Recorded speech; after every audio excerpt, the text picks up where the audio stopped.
Okay, verse 7. All beings, O son of Kunti, Arjuna, pass into nature which is my own at the end of the cycle, and at the beginning of the next cycle I send them forth again. The word kalpa, cycle, is used, and we saw this in the 8th chapter. When the cycle finishes, then beings pass into nature, and nature passes into the Supreme Soul. I do not want to get to the metaphysics of the pass of nature, but creatures pass into the individual nature, and the individual nature passes into the collective nature. Then the collective nature passes into the Supreme Soul. Then at the beginning of the next cycle, the Supreme Soul sends all of these things forth through creation. These individual souls, Prakriti nature, and these bodies, which are the forms of action of Prakriti nature, are a part of the Supreme Soul. The individual souls who identify themselves with Prakriti nature and the body and perform karmas create relations with these karmas and the fruits of these karmas. As a result, the individual souls go through birth and death over and over again. The individual soul identifies with Prakriti nature, the body that is the action form of Prakriti nature, and therefore thinks that the karmas that the individual soul has performed with the body are his karmas.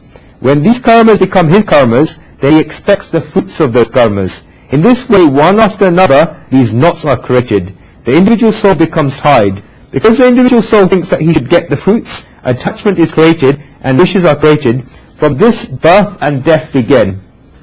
Now when the cycle and Brahmaji's 100 years, Brahma is obviously the creator of the world, is the creator God. When Brahmaji's 100 years finish and destruction ensues, individual souls take through nature all the relations they have with their karmas, the reasons why they were tied in this world, and pass into nature that is God's own. They pass into the Supreme Soul. Imagine that there are people in London going about a business and they have collected all their money. A third world war begins, and the intelligence agency says that the enemy government has decided that they will drop an atomic bomb or a neutron bomb, and that everyone must clear the whole town in 2 days because London will become destroyed. We would take everything that we have and run out of London. People would go to where they made arrangements to stay. They would run with everything they have. The Third World War is declared over, and no bomb is dropped, or a bomb is dropped but the war is declared over. The government says that the war has finished and that people should go and live where they were before. All the people that have taken everything with them come back with the same things. They began their lives once again from where the lives finished. They left everything that they had and came back with the same things. In the same way, we take all the karmas we have collected throughout our lives and all the wealth that we had collected with us when we pass into the Supreme Soul, when Brahmaji's 100 years finish and destruction comes. When it is the night of Brahmaji's 100 years, then nothing happens but karmas are never without fruits, and therefore the scriptures say that these karmas ripen. This has been beautifully described in the scriptures. When the karmas ripen, then the fruits become ready to be given. When the karmas become ready to give fruits, then the Chandogya Upanishad says that a resolve arises in the Supreme Soul's mind that he should begin creation again. Ekoham bahusyam prapajayam. Then the world is created and a new cycle begins. Brahmaji comes and Brahmaji creates the whole world, and at that time the Supreme Soul, the beings are sent into wombs and bodies according to the karmas and nature of those beings. This is God's hold. Going back into that example, if destruction were to come at 7 p.m, then we will freeze at the status quo that we have at the time, and we will pass into the Supreme Soul. Then when creation begins again and a new world is going to be created, then our natures and our history of karmas will determine the wombs and bodies that we go into, and we will pass into nature. This world is a continuous process. God creates this world again and the cycle begins again. In this world that is created, God's high thoughts are not working, only the karmas of individual beings are working. God is just a controller. God does not decide who you will be.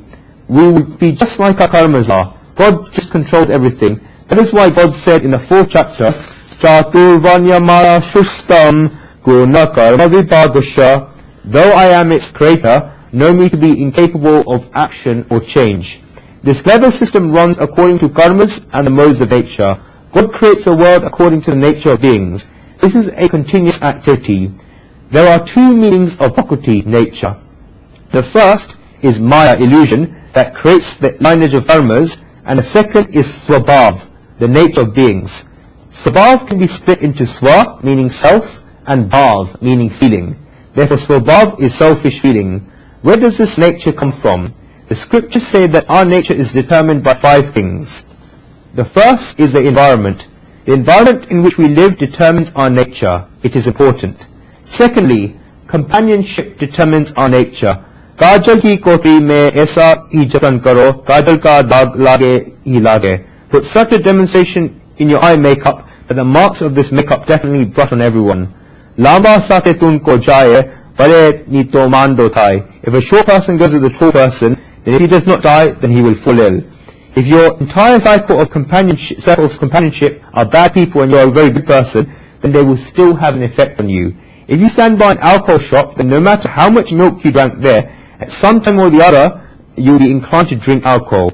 If you still refrain from doing this, then I will praise you. I have a lot of praise for you.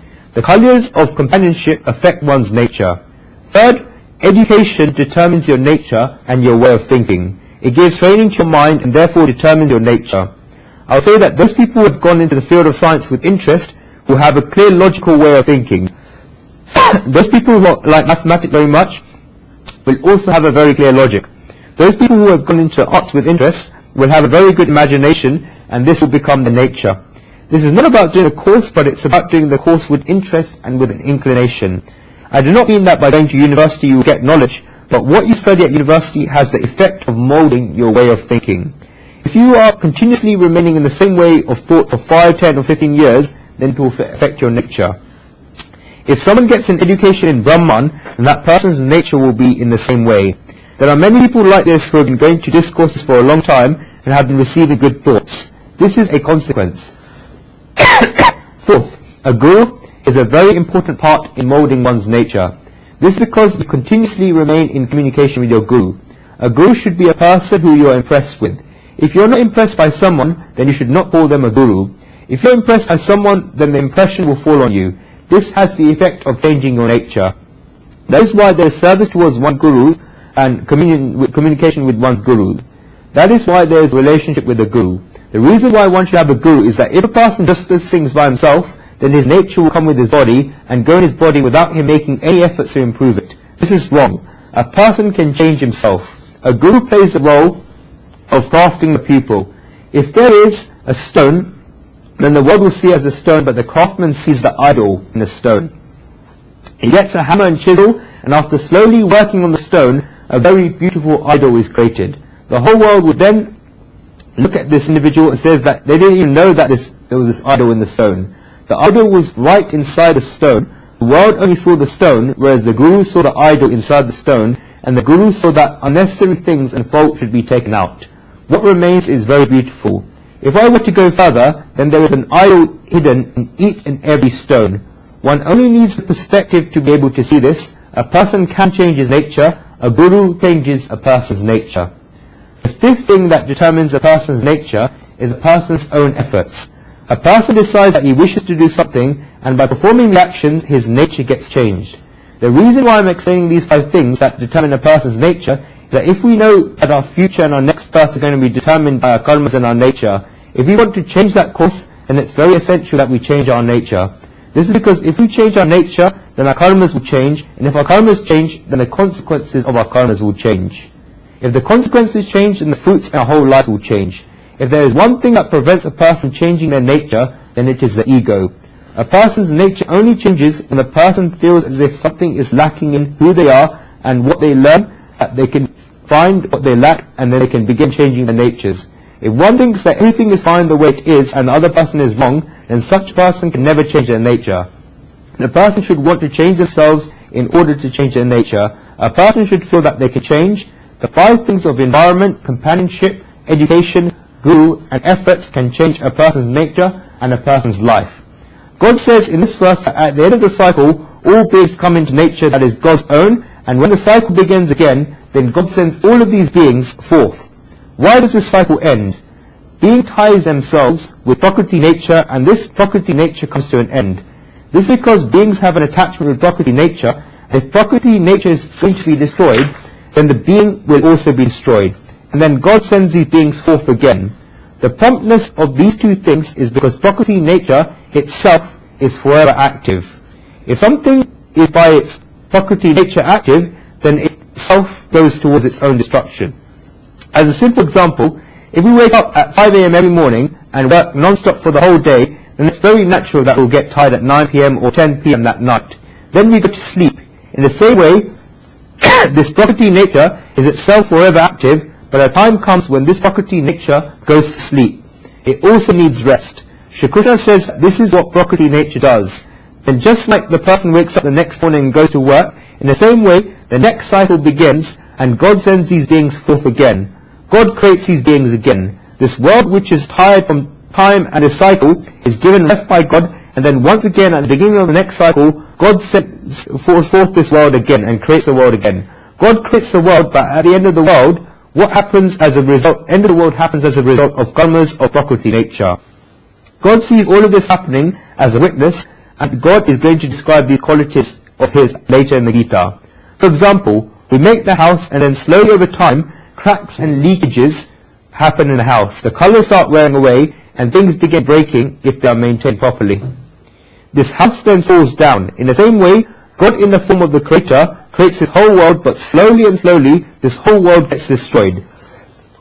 Because this world gets destroyed, God creates it all over again.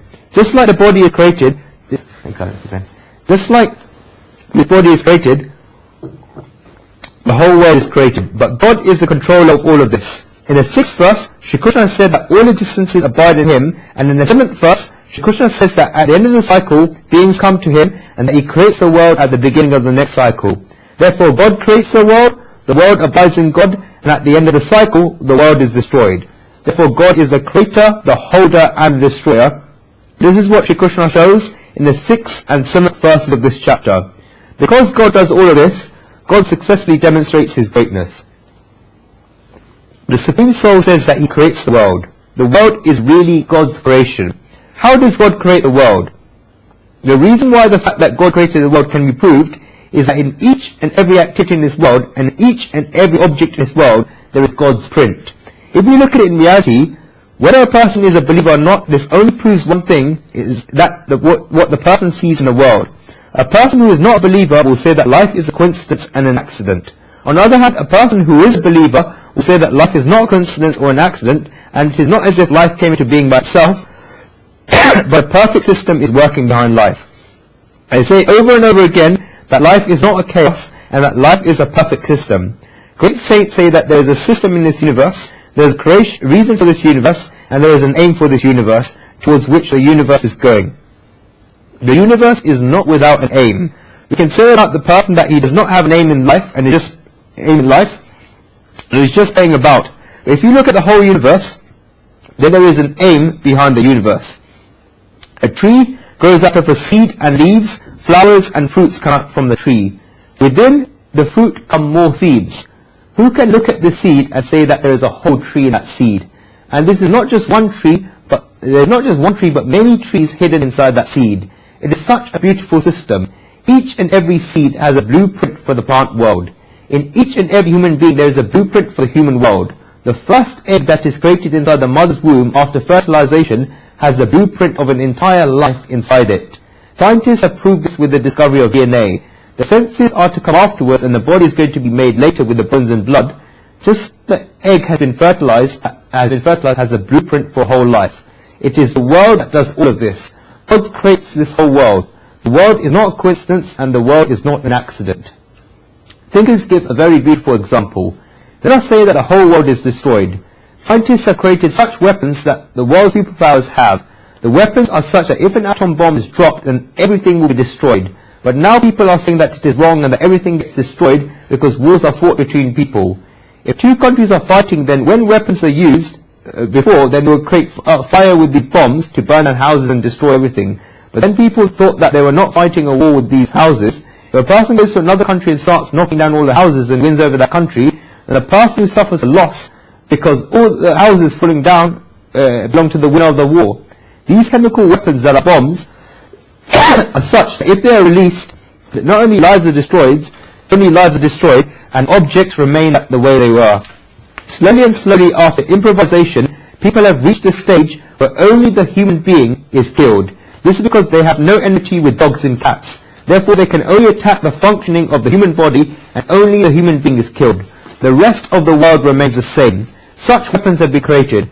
After the first two world wars happened, Einstein was asked that in the First World War, tanks were used, and in the Second World War, the atomic bomb was used. What will be used in the Third World War? Einstein replies that he does not know what weapons will be used in the Third World War, but he's certain of one thing, that when the Fourth World War happens, they'll be fought using stones. The reason for this is that in the Third World War, the whole world will be destroyed, and when the new beings create a civilization, they will only be able to fight using stones. Let's say that the current weapons were to be used, and all the people in the world are killed. An extraterrestrial being comes to the world, sees the world, and then finds a computer. This computer is such an amazing thing created by scientists to be put into the hands of the human beings. Let's say that this computer falls into the alien's hands and is accidentally made where all the nuts, bolts and screws get together, all the chips are arranged properly, the programming has been done, and the hard disk is functioning all by accident. It is made by remote chance. Then while this alien is traveling, it sees another computer, a third computer, and a fourth computer. If there was only one computer, then there would be a chance that it would be chaos and random. But if there are so many different computers, then can it be a chance? If a person goes inside someone's house and sees a television, then it would be a chance. But if there are TV machines all over a person's house, then can it be a chance? If only one person were created, then we could possibly say that it's a coincidence and an accident. We could possibly say that evolution took place and therefore the person came. But there are so many people and they all look alike. How much of an architect and how much of an engineer must God be? When our engineers create a model such as a car, they have to change it every 2 or 3 years, otherwise they cannot be sold again. When the model is changed, then the new model has a light in a different place and wheel alloys are changed. Then half the pages in the newspaper are filled with advertisements about this new model. But what has the engineer done inside the model? The engineer just moved 1 or 2 things in different places. A very small change is made and they say it's a new model. God created this design of human beings millions of years ago, and after only one plan being made, it was final. Then there was no need to change the model. What if people born in 1963 had their eyes in one place, and those born in 1965 were like a new model, and their eyes were in a different place? Or what if people born in 1967 had their noses at the back of their head? When we study the human anatomy, then we'll become full of praise for God. When God says that He creates the world, then this is an activity that requires a very high level of intelligence. Look at the face and see how well it has been designed. The eyes are on top, and then the nose, and then the mouth. This is well designed. If we were to perform the most important activity of life, the activity of eating, if a person cannot eat, then that person would not last. All this running around is for the bottom line of filling one's stomach. In order to fill the stomach, so much care has to be taken that if we see some tasty food, then we first see it with the eyes and we like it. Then the hands go towards the food and we pick it up. When you bring it towards your face, then your nose will smell it, and it will tell you if it is bad before you eat it.